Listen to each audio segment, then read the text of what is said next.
Welcome to SV study circle. ఈ వీడియోలో TET psychology సంబంధించినటువంటి ఇంపార్టెంట్ క్వశ్చన్స్ ఎక్స్ప్లెయిన్ చేస్తాను.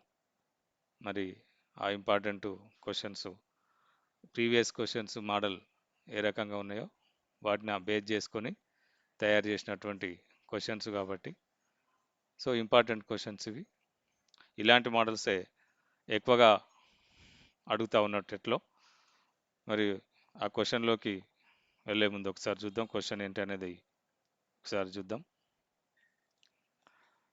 చూడండి, ఇక్కడ క్వశ్చన్ 1లో ఒక శిశువుకు ఒకే పరిమాణంలో నీరు ఉన్న 2 సమానమైన గ్లాసులను చూపించారు. అందులో ఒక గ్లాసులోని నీటిని పొడవుగా ఇరుకుగా ఉన్న మరొక గ్లాసులోకి మార్చారు. ఇప్పుడు ఆ పొడవైన గ్లాసులోనే ఎక్కువ నీరు ఉందని శిశువు వాదిస్తున్నాడు. జీన్ పియాజెట్ ప్రకారం ఆ శిశువు ఏ భావనను కోల్పోయాడు అని అడుగుతున్నాడు. క్వశ్చన్ చదివేటప్పుడు క్వశ్చన్ పర్ఫెక్ట్గా చదవాలి, ఎందుకంటే దీనికి సంబంధించిన క్వశ్చన్ ఇక్కడ కింద ఏ భావన కోల్పోయాడు అంటుండు. అది ఏ భావన అని అడగట్లేదు, ఏ భావనను కోల్పోయాడు అని అంటుండు. కాబట్టి క్వశ్చన్ కూడా పర్ఫెక్ట్ చదివితే మనకు ఆన్సర్ ఏంది అనేది తెలుస్తుంది. క్వశ్చన్ పర్ఫెక్ట్గా చదవకుండా మనం డైరెక్ట్ ఇంతకుముందు ఇట్లాంటిది ఏదైనా వచ్చి ఉంటే చిన్న చిన్న వర్డ్ చేంజెస్ ఏమన్నా ఉంటే మనకు ఆన్సర్ మిస్టేక్ అయ్యే అవకాశం ఉంటుంది. కాబట్టి చూడండి, ఇక్కడ మనకు జీన్ పియాజెట్ ప్రకారం వస్తు స్థిరత్వ భావన అని ఇచ్చిండు, ఆన్సర్ ఒకటి. రెండోది విపర్యాత్మక ఆలోచన లేదా పరిరక్షణ భావన అని ఇచ్చిండు. కేంద్రీకరణ ఇచ్చిండు, అహం కేంద్రవాదం అని ఇచ్చిండు. మరి ఏంటివి మనకు ఈ వస్తు స్థిరత్వ భావన అనేది శిశువు కానీ శిశువుకు ఆ వస్తువు ఎక్కడుంది అంటే వస్తువు యొక్క స్థిరత్వ భావన అంటే వస్తువును ఒకసారి చూపించి ఆ వస్తువు ఎక్కడ పెట్టినా మళ్ళీ ఆ వస్తువు అక్కడే ఉందని భావిస్తాడు. అంటే వస్తువు యొక్క పరిమాణం మారలేదనేది భావన ఉంటుంది ఇక్కడ. కాబట్టి ఇది వస్తు స్థిరత్వ భావన. ఇక్కడ విపర్యాత్మక ఆలోచన లేదా పరిరక్షణ భావనలో ఒక చర్యను మానసికంగా తిరిగి యథాస్థితికి తీసుకురావడాన్నే మనం పరిరక్షణ భావన అంటాం. కేంద్రీకరణలో ఒక సమస్యలోని ఒకే అంశంపై దృష్టి పెట్టడం, ఇతర అంశాలను పట్టించుకోకుండా పోతే అది కేంద్రీకరణ. అహం కేంద్రవాదం అంటే ఏదైనా ఒక దృక్పథాన్ని, ఇతరులకు ఉన్నటువంటి దృక్పథాన్ని అర్థం చేసుకోలేక తన దృక్పథమే అందరికీ ఉంటుందని భావించడం. అంటే నేను చెప్పేదే కరెక్టు అని ఉండడం, అంటే నేను మాట్లాడేదే కరెక్ట్ అని అనుకోవడాన్ని మనం అహం కేంద్రవాదం అంటాం. ఇక్కడ మనకి ఇచ్చినటువంటిది ఏంది, 2 గ్లాసులలో నీటిని పోసినప్పుడు ఫస్ట్ ఆ 2 గ్లాసులలో సమానంగా ఉన్నాయి. అయితే ఇప్పుడు నెక్స్ట్ టైం ఏం చేసిండు, ఇరుకుగా ఉన్న మరొక గ్లాసును తీసుకుని ఒక గ్లాసులో నీరు అందులో పోయడం వల్ల ఆ ఇరుకుగా ఉన్న గ్లాసులో నీరు పై స్థాయికి చేరింది. మొదటి గ్లాసులో కంటే పైన ఎక్కువగా ఉంది. కాబట్టి శిశువు ఏమనుకుంటుండు, ఆ పొడవైన గ్లాసులోనే నీరు ఎక్కువ ఉందని వాదిస్తున్నాడు. ఆ వాదించే సందర్భంలో శిశువు ఏ భావనను కోల్పోయాడు? మరి ఇప్పుడు ఏ భావనలో ఉన్నాడు అట్లా వాదిస్తున్నాడు అని అంటే కేంద్రీకరణలో ఉన్నాడు. ఇప్పుడు అట్లా వాదిస్తున్నాడు అంటే కేంద్రీకరణలో ఉన్నాడు. అంటే కేంద్రీకరణ ఏంది, ఒక సమస్యలో ఒకే అంశం పైన దృష్టి పెట్టడం. ఇక్కడ విద్యార్థి వాటర్ అనే దానిపైననే దృష్టి పెట్టాడు, గ్లాసులు అనే భావన మీద దృష్టి పెట్టట్లేదు. కాబట్టి సన్నగా పొడుగుగా ఉన్న గ్లాసులో నీరు ఎక్కువ ఉంది కాబట్టి అందులోనే ఎక్కువ ఉందని చెప్తున్నాడు. వస్తు స్థిరత్వ భావన అంటే ఆ వస్తువు యొక్క ఎక్కడ దాచిపెట్టినా శిశువు ఆ వస్తువు అక్కడే ఉందని భావించడం వస్తు స్థిరత్వ భావన. అది ఇందులోకి రాదు. మరి ఇప్పుడు ఇక్కడ పరిరక్షణ భావన ఏంది, తన చర్యను మానసికంగా తిరిగి మొదటి స్థానానికి తీసుకురావడం. అంటే ఇక్కడ విద్యార్థి మొదటి స్థానానికి తీసుకురాలేకపోతున్నాడు. అంటే 2 గ్లాసులు ముందు చూపించినప్పుడు సమానంగా ఉన్నాయి గ్లాసులలో వాటరు, కానీ మళ్ళీ ఇంకో సన్న గ్లాసులో పోసినప్పుడు పైకి పోయినాయి అనే భావన తీసుకురాలేకపోతున్నాడు. కాబట్టి ఇక్కడ శిశువు వాదిస్తున్నాడు అంటే కేంద్రీకరణలో ఉన్నాడు. దేన్ని వదిలేసిండు, మరి ఏ భావనను కోల్పోయాడు? ఈ భావన, రెండో భావన విపర్యాత్మక ఆలోచన లేదా పరిరక్షణ భావన కోల్పోయాడు. ఒకవేళ ఇది కోల్పోకుండా ఉంటే ఇప్పుడు చెప్పేవాడు, అంటే సన్నగా ఉన్నటువంటి గ్లాసులో నీరు ఎక్కువ ఏం లేదు, 2 సమానంగా ఉన్నాయని చెప్పేవాడు. అది B is the right answer question number 1కి. ఇక్కడ చూడండి, క్వశ్చన్ నెంబర్ 2లో లేవ్ వైగోట్స్కి ప్రకారం శిశువు నేర్చుకునే కొద్దీ క్రమంగా తగ్గించబడే పెద్దలు లేదా ఎక్కువ నైపుణ్యం గలవారు అందించే తాత్కాలిక సహాయక నిర్మాణాన్ని ఏమంటారు? అంతర్గత సంభాషణ కాదు. సమీప వికాస మండలం. సమీప వికాస మండలం అంటే అంటే విద్యార్థి నేర్చుకునే సందర్భంలో వాళ్ళు హెల్ప్ చేసే సందర్భంలో ఉన్నటువంటి మధ్య గ్యాప్ను మనం సమీప వికాస మండలం అంటాం. సాదృశీకరణ కాదు. ఇక్కడ మద్దతు లేదా తాత్కాలిక ఊతం మనం చెప్పొచ్చు. తాత్కాలిక సహాయక నిర్మాణాన్ని ఏమంటారు? C is the right answer second క్వశ్చన్కి. మద్దతు లేదా తాత్కాలిక ఊతం.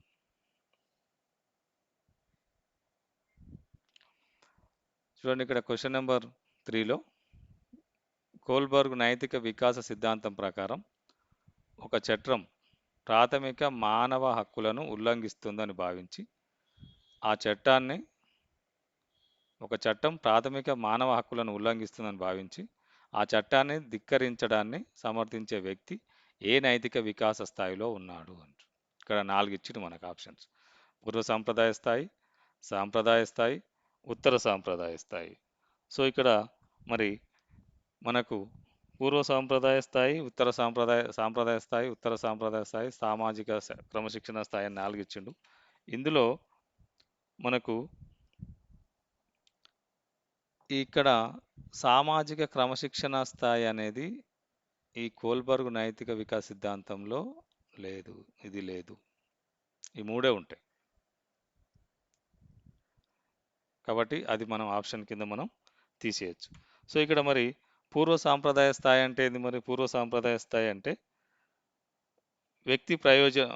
ప్రయోజన దశ, వ్యక్తిగత ప్రయోజన దశ ఉంటుంది. ఇక్కడ మనకు శిక్షా భయం అని కూడా ఉంటుంది. వ్యక్తిగత ప్రయోజన స్థాయి, శిక్షా భయం. అంటే ఇక్కడ పూర్వ సాంప్రదాయ స్థాయిలో సో ఎగ్జాంపుల్ మనం ఏం చెప్పొచ్చు? స్టూడెంటు టీచర్ కొడుతుందని హోంవర్క్ చేయడం, తన సొంతంగా హోంవర్క్ చేయడం కాదు, కొడుతుంది అనే ఉద్దేశంతో హోంవర్క్ చేయడం మనం పూర్వ సాంప్రదాయ స్థాయి అంటాం. వ్యక్తిగత ప్రయోజనాలు, ఏదైనా చాక్లెట్లు ఏవన్నీ ఇస్తేనే పని చేయడం, అది దాని కిందలోకి వస్తుంది. ఈ సాంప్రదాయ స్థాయిలో ప్రశంస కోసం పనిచేస్తారు, స్వలాభం కోసం పనిచేస్తారు. ఇక్కడ ఇది సాంప్రదాయ స్థాయి. ఈ ఉత్తర సాంప్రదాయ స్థాయిలో కౌమార దశలోకి ప్రవేశిస్తారు. కాబట్టి ఇక్కడ నైతిక విలువలు, ప్రజల హక్కుల కోసం ఏంటి అనేది తెలుసుకుంటారు. కాబట్టి ఇక్కడ మనకు C is the right answer. ఇక్కడ ఏమంటుండు? ప్రాథమిక మానవ హక్కులను ఉల్లంఘిస్తుందని భావించి ఆ చట్టాన్ని ధిక్కరించడాన్ని సమర్థించే వ్యక్తి సమర్థిస్తున్నాడు. కాబట్టి ఉత్తర సాంప్రదాయ స్థాయిలో ఆ నైతిక వికాస స్థాయిలో ఉంటాడు. C is the right answer question number 3కి. చూడండి క్వశ్చన్ నెంబర్ 4లో మనకు ఈ సాంఘిక పరస్పర చర్యలు, సమాచార మార్పిడిలో తీవ్రమైన లోపాలు మరియు పరిమితమైన పునరావృతమయ్యే ప్రవర్తనా సరళిని కలిగి ఉండే వికాస వైకల్యం ఏది అంట. బుద్ధిమాంద్యత, లీనత్వ వైకల్యం లేదా ఆటిజం, అవధాన లోపం, మస్తిష్క పక్షవాతం. సో బుద్ధిమాంద్యత అంటే ఇది బాల్యంలో ఉంటుంది. సో ఐక్యూ సాధారణ స్థాయి పిల్లల కంటే ఇక్కడ ఐక్యూ తక్కువ ఉంటుంది. అంటే వాళ్ళ స్థాయి పిల్లలకు ఉన్నటువంటి ఐక్యూ కంటే తక్కువగా ఉంటుంది. వాళ్ళని మనం బుద్ధి మాంద్యతలో ఉన్నారంటాం. వాళ్ళు తనకంటే చిన్న ఏజ్లో ఉన్న వాళ్ళతోటి ఆటలాడడం కానీ, వారితో సంభాషించడం కానీ చేస్తుంటారు. సో ఇది ఆటిజం అంటే మనకు ఇవి సాంఘిక పరస్పర చర్యలు. అంటే వీటి మీద ఎక్కువగా అందరితోటి కలవకపోవడం, ఉండకపోవడం, ఒంటరిగా ఉండడానికి చూడడం, అంటే అందులో వైకల్యాన్ని కలిగి ఉంటారు. అవధాన లోపం అంటే ఇక్కడ దృష్టిని ఒకే విషయంపై ఎక్కువసేపు కేంద్రీకరించకపోవడం, ఎక్కువసేపు ఒకే దగ్గర కూర్చోలేకపోవడం, ఏదైనా ఒక విషయాన్ని ఎక్కువసేపు వినలేకపోవడం వస్తుంది. ఇక్కడ 4వది అనేది శారీరక సంబంధం అనేది నడవలేకపోవడం, చేతులతో ఎక్కువసేపు పని చేయలేకపోవడం, అది వస్తుంది. కాబట్టి ఇది కాదు. సో ఇది మనకి ఇక్కడ బుద్ధిమాంద్యత అనేది బాల్యం దశలో ఉంటుంది. సాంఘిక పరస్పర చర్య అది కాదు. అవధాన లోపం కూడా కాదు. సో మనకు ఆన్సర్ ఏంది? B is the right answer. ఈ స్థాయిలో ఆటిజం అంటాం దాన్ని. దీంట్లో సాంఘిక పరస్పర చర్యలు కానీ సమాచార మార్పిడిలో తీవ్రమైన లోపాలు ఉంటాయి. ఆ వైకల్యం ఇక్కడ ఈ స్థాయిలో ఉంటుంది కాబట్టి ఈ లీనత్వ వైకల్యం లేదా autism is the right answer. వికాస వైకల్యం ఇక్కడ ఇది అంటాం మనం.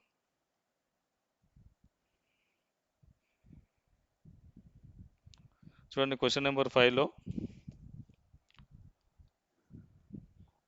క్వశ్చన్ నెంబర్ 5కి మన ఏంటంటే నోమ్ చోమ్స్కీ ప్రకారం పిల్లలు సహజంగా భాషను నేర్చుకోవడానికి అవసరమైన ఒక సహజ సిద్ధమైన మానసిక సామర్థ్యంతో జన్మిస్తారు. దీనిని ఆయన ఏమని పిలిచారు? మానసిక సామర్థ్యంతో జన్మిస్తారు.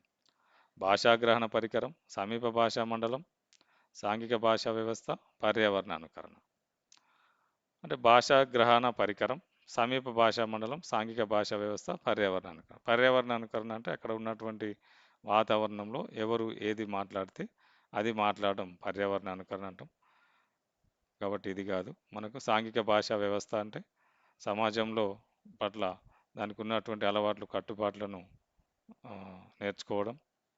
సమీప భాషా మండలం అంటే అక్కడ ఉన్నటువంటి పెద్దవారు, ఎందుకంటే పెద్దవారు చెప్తే నేర్చుకోవడం, దాన్ని సమీప భాషా మండలం అంటాం. తెలిసిన వారు చెప్తే నేర్చుకోవడం. భాషా గ్రహణ పరికరం అంటే సహజంగా భాష నేర్చుకోవడానికి అవసరమైన మానసిక సామర్థ్యంతో జన్మిస్తారు. అదంటే అది భాషా గ్రహణ పరికరం అని పిలిచింది. So A is the right answer.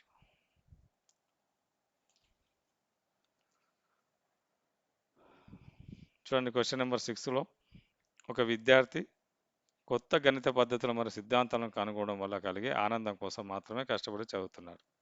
ఇది దేనికి ఉత్తమ ఉదాహరణ? బాహ్య ప్రేరణ, సాధారణ ప్రేరణ, అంతర్గత ప్రేరణ, శారీరక ప్రేరణ. శారీరక ప్రేరణ అసలే కాదు కాబట్టి దాన్ని తీసేస్తాం మనం. సాధన ప్రేరణ, బాహ్య ప్రేరణ, అంతర్గత ప్రేరణ. అంటే విద్యార్థి గణిత సిద్ధాంతాలను కనుగొనడం వల్ల కలిగే ఆనందం కోసం మాత్రమే కష్టపడి చదువుతుంది కాబట్టి తను ఇంటర్నల్గా ఆనందం పొందుతున్నారు కాబట్టి దాన్ని అంతర్గత ప్రేరణ అంటాం. So 6th C is the right answer. ఇంకా చూడండి క్వశ్చన్ నెంబర్ 7లో, కార్ల్ రోజర్స్ మరియు మానవతావాద అభ్యసన విధానం ప్రకారం ఒక శిశువు తన పూర్తి సామర్థ్యాన్ని గ్రహించడానికి అవసరమైన ప్రాథమిక నిబంధన ఏది? తన పూర్తి సామర్థ్యాన్ని గ్రహించడానికి అవసరమైన ప్రాథమిక నిబంధన కఠినమైన క్రమశిక్షణ, షరతులు లేని సానుకూల గౌరవం లేదా ఆదరణ, నిరంతర పునర్బలనం, బాహ్య బహుమతులు. తన పూర్తి సామర్థ్యాన్ని గ్రహించడానికి అవసరమైన ప్రాథమిక నిబంధన ఏదంటే కఠినమైన క్రమశిక్షణ కాదు, బాహ్య బహుమతులు కాదు, నిరంతర పునర్బలనం, ఎప్పుడూ పునర్బలించడం, వాళ్ళని ఎంకరేజ్ చేయడం, వాడికి చెప్పడం, నేర్పించడం కాదు, షరతులు లేని సానుకూల గౌరవం లేదా ఆదరణ. B is the right answer.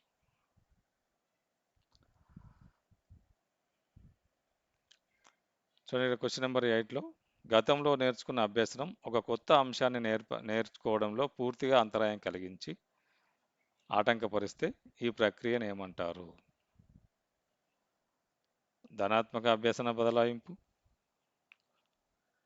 శూన్య అభ్యసన బదలాయింపు, ప్రతికూల అభ్యసన బదలాయింపు, నెక్స్ట్ మనకు ద్విపార్శ్వ బదలాయింపు,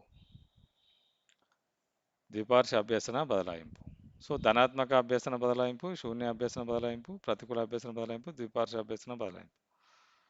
సో ఇదేంటి మనకు ధనాత్మక అభ్యసన బదలాయింపు అంటే గతంలో నేర్చుకున్న అభ్యసనం ఒక కొత్త అంశాన్ని నేర్చుకోవడానికి సహాయం చేస్తే, అంటే అది దోహదపడితే, అది ఉపయోగపడితే ధనాత్మక అభ్యసన బదలాయింపు అంటాం.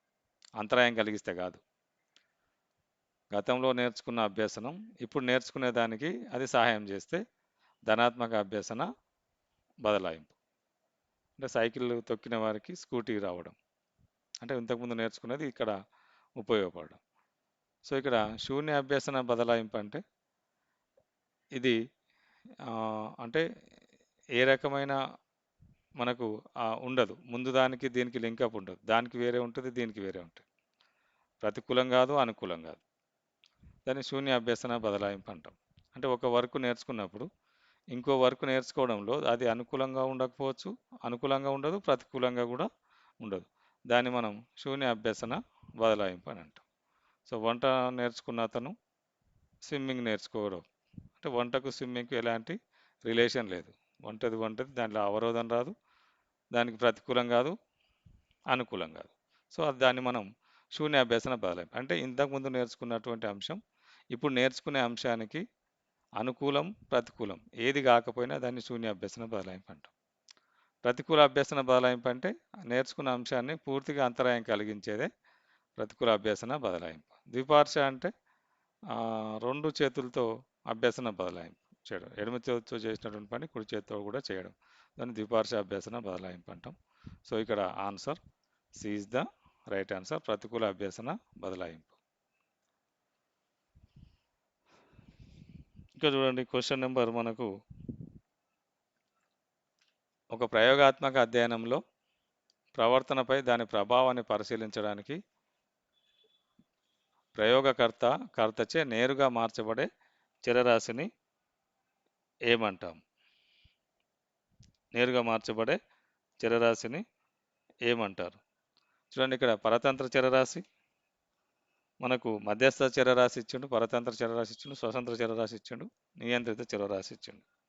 సో స్వతంత్ర చరరాశి అంటే ఇక్కడ పరిశోధకుడే నేరుగా మార్చేటటువంటి దాన్ని మనం స్వతంత్ర చరరాశి అంటాం. ఉద్దేశపూర్వకంగా మారుస్తాడు, దాన్ని స్వతంత్ర చరరాశి అంటాం. సో పరతంత్ర చరరాశి అంటే స్వతంత్ర చరరాశి మీద ఆధారపడి మార్చబడేది పరతంత్ర చరరాశి. మరి మనకు మధ్యస్థ చరరాశి అంటే స్వతంత్ర పరతంత్ర చరరాశుల మధ్య ప్రభావం చూపించేది మనకు మధ్యస్థ చరరాశి.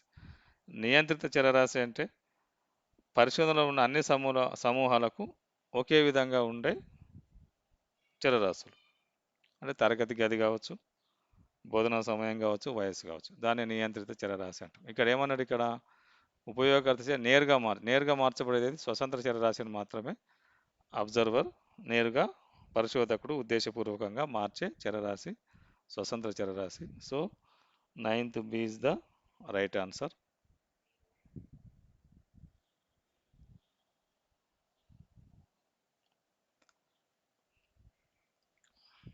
క్వశ్చన్ నెంబర్ 10 చూద్దాం. ఇక్కడ మనకు క్వశ్చన్ నెంబర్ 10లో ఎడ్వర్డ్ డి బోనో ప్రకారం సృజనాత్మకమైన మరియు సరికొత్త ఆలోచనలు ఉత్పత్తి చేయడానికి సాంప్రదాయ వరుస క్రమ పద్ధతులను విడిచిపెట్టి ఆలోచించడాన్ని ఏమంటారు? ఇక్కడ మనకు ఫోర్ ఆప్షన్స్ ఇచ్చిండు. ఏకముఖ ఆలోచన, బహుముఖ లేదా పార్శ్వ ఆలోచన, తార్కిక ఆలోచన, అమూర్త ఆలోచన. సో మరి ఇక్కడ ఏకముఖ ఆలోచన అంటే ఒక సమస్యకు ఒకే సరైన సమాధానం రావడాన్ని మనం ఏకముఖ ఆలోచన అంటాం. బహుముఖ ఆలోచన అంటే ఒక సమస్యకు అనేక పరిష్కారాలు ఉండడాన్ని మనం బహుముఖ ఆలోచన అంటాం. తార్కిక ఆలోచన అంటే దాన్ని సాధారణీకరించడాన్ని, అంటే ఒక నిర్ధారణకు రావడాన్ని తార్కిక ఆలోచన అంటాం. అమూర్త ఆలోచన అంటే ప్రత్యక్షంగా కనిపించని భావనలు కావచ్చు, గుర్తులు కావచ్చు, సిద్ధాంతాల గురించి ఆలోచించే సామర్థ్యం ఉంటే అమూర్త ఆలోచన అంటాం. మరి ఇక్కడ మనకి ఇచ్చింది ఏంటి? సృజనాత్మకమైన మన సరికొత్త ఆలోచనలు ఉత్పత్తి చేయడానికి సాంప్రదాయ వరుస క్రమ పద్ధతిని విడిచిపెట్టి ఆలోచించడం అంటే ఇంతకుముందు ఉన్నటువంటి మెథడును చూడకుండా ఒక కొత్త ఆలోచన, సృజనాత్మక క్రియేటివిటీ చేయడాన్ని మనం ఏమంటారు అంటుంది. కాబట్టి ఇక్కడ పార్శ్వ ఆలోచన లేదా బహుముఖ ఆలోచన, ఇందులోనే క్రియేటివిటీ అంటే కొత్త రకమైన సొల్యూషన్. ఏదైనా ఒక సమస్యకు ఒక సొల్యూషన్ ఉంటే దీనికి ఇంకో సొల్యూషన్ ఏం చేయాలి అనేది ఆలోచన చేస్తారు. కాబట్టి దాన్ని మనం B is the right answer. ఇక్కడ బహుముఖ లేదా పార్శ్వ ఆలోచన, ఈ 10 క్వశ్చన్స్. ఓకే, మరి మీకు ఒక 10 క్వశ్చన్స్ ఎక్స్ప్లెయిన్ చేయడం జరిగింది. మీకు వీడియో నచ్చినట్లయితే లైక్ చేయండి, షేర్ చేయండి, సబ్స్క్రైబ్ కూడా చేసుకోండి. నెక్స్ట్ వీడియోతో మళ్ళీ కలుద్దాం.